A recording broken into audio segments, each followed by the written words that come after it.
एक नाम जो देशभक्ति का प्रतीक बन गया।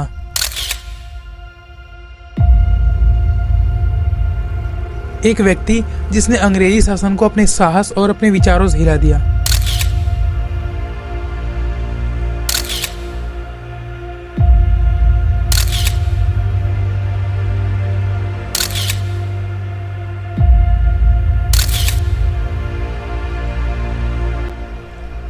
एक क्रांतिकारी, एक सोच और एक प्रेरणा।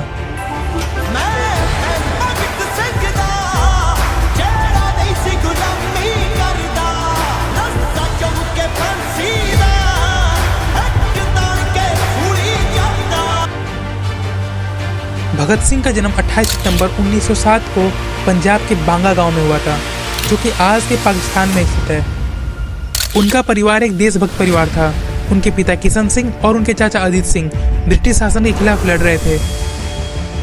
बचपन से ही भगत सिंह बहुत होशियार और उत्सुक प्रवृत्ति के थे। क्या कर रहे हो तुम? बंदूकें बो रहा हूँ। बंदूकें? हाँ जी। अरे बेटा, बंदूकें बोगे तो फिर गोलियों के फल लगेंगे, फिर वो फल खाएगा कौन? अंग्रेज दुश्मन। उन्होंने एक बार अपनी माँ से पूछा था, माँ, क्या हम देश को आजाद कर पाएंगे? 1919 में हुए जलियांवाला बाग हत्याकांड ने भगत सिंह के मानसिकता पर बहुत गहरा प्रभाव डाला।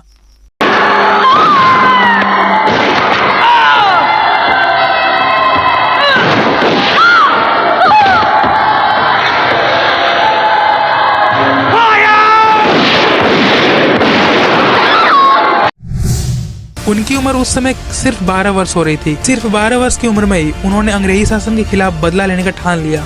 भगत सिंह की कुछ ऐसी आदतें थीं जो उन्हें अन्य क्रांतिकारियों से अलग बनाती थी। उनको पुस्तकों से प्रेम था। वो एक उत्सुक पाठक थे।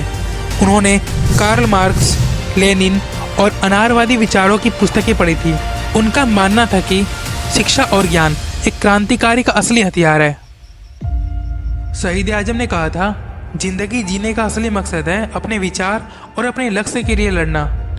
उन्होंने कहा था, वे मुझे मार सकते हैं लेकिन मेरे विचारों को नहीं।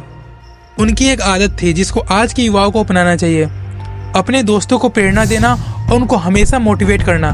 मेरे जीवन का एक ही लक्ष्य है और वो है मेरे देश की आज़ादी। इसके अलावा कोई और लक्ष्य मुझे लुभा नहीं सकती। शारीरिक और मानसिक तैयारी के लिए भगत सिंह ने कभी समझौता नहीं किया। उनका मानना था कि एक क्रांतिकारी को शरीर और मन से मजबूत होना चाहिए। भगत सिंह अपनी कविताओं और विचारों के लिए भी प्रसिद्ध थे।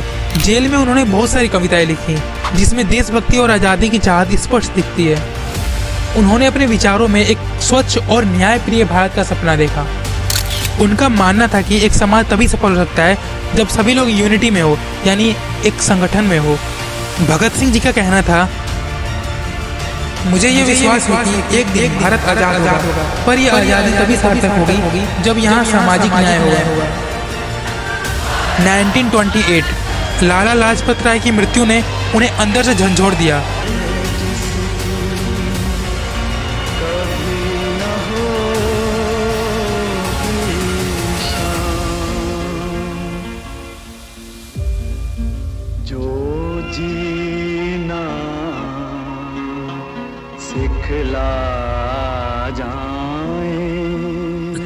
लाला लाजपत राय की मृत्यु का बदला लेने के लिए उन्होंने सॉन्डेर्स को मार गिराया। उनका कहना था, इनकलाब की तलवार विचारों की शान पर तेज होती है।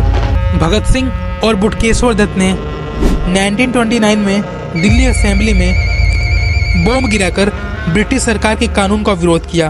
जैसे ही असेंबली हॉल में पब्लिक सेफ्टी बिल पेश होगा, उसके साथ ही इस बिल की तज्जियां का एक धमाका सुनाई।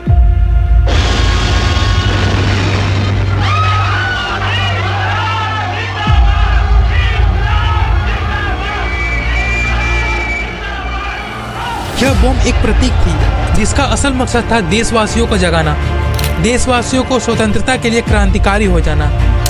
भगत सिंह ने अपने मुकदमे को एक मंच बनाया जहां से उन्होंने अपने विचारों को देश के कोने कोने तक पहुंचाया। जेल में उन्होंने लिखा, मैं नास्तिक क्यों हूँ? मैं नास्तिक हूँ क्योंकि मैंने अपने विश्वासों को चुनौती देने की हिम्मत की। लोगों का कहना है कि मेरा घमंड मुझे ईश्वर से दूर ले गया है। वे मानते हैं कि मैं अहंकार में डूबा हूँ, इसलिए मैं ईश्वर पर विश्वास नहीं करता। पर क्या ये सच है? क्या मेरा अहंकार ही मेरी नास्तिकता का कारण है, या फिर ये सवाल है जो मैंने खुद से पूछे? सोचने, पढ़ने और तर्क करने का परिणाम। मुझे निरंकुश कहा गया। कुछ लोग कहते हैं मैं अपने विचार दूसरों पर थोपता हूँ। शायद ये बात कुछ हद तक सही भी हो, पर क्या ये अहंकार है या फिर अपने विश्वासों पर भरोसा? फिर आया एक ऐसा पल जिसने संपूर्ण भारतवासियों की आंखों में आंसू ला दिए।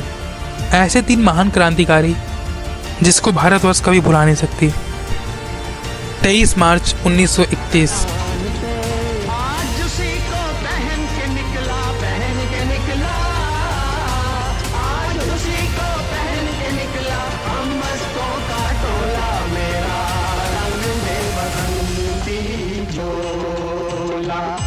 मेरा रंग दे बसंती चोला, ओए रंग दे बसंती चोला।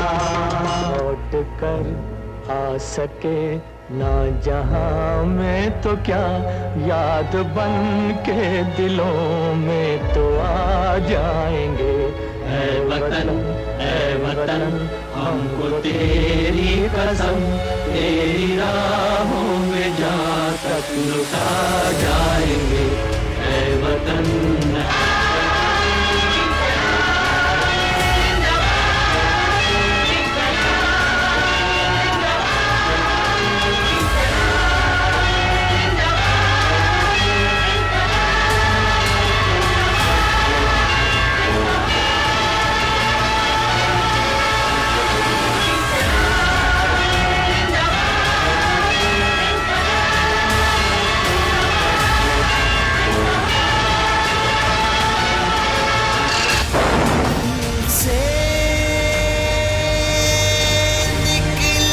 भगत सिंह एक क्रांतिकारी नहीं, एक विचारधारा बन चुके थे जो हर क्रांतिकारियों के दिल और मन में बस चुकी थी। उनका नाम हर भारतीयों के दिल में अमर है और अमर रहेगा। उन्होंने हमें सिखाया अपने सपनों के लिए लड़ने का हौसला होना चाहिए। जय हिंद। ईश्वर का अस्तित्व क्या इसलिए मान लेना चाहिए क्योंकि सवाल करना आसान नहीं? क्या डर और असमंजस हमें अपने विश्वासों को बिना चुनौती दिए स्वीकार करने पर मजबूर करते हैं?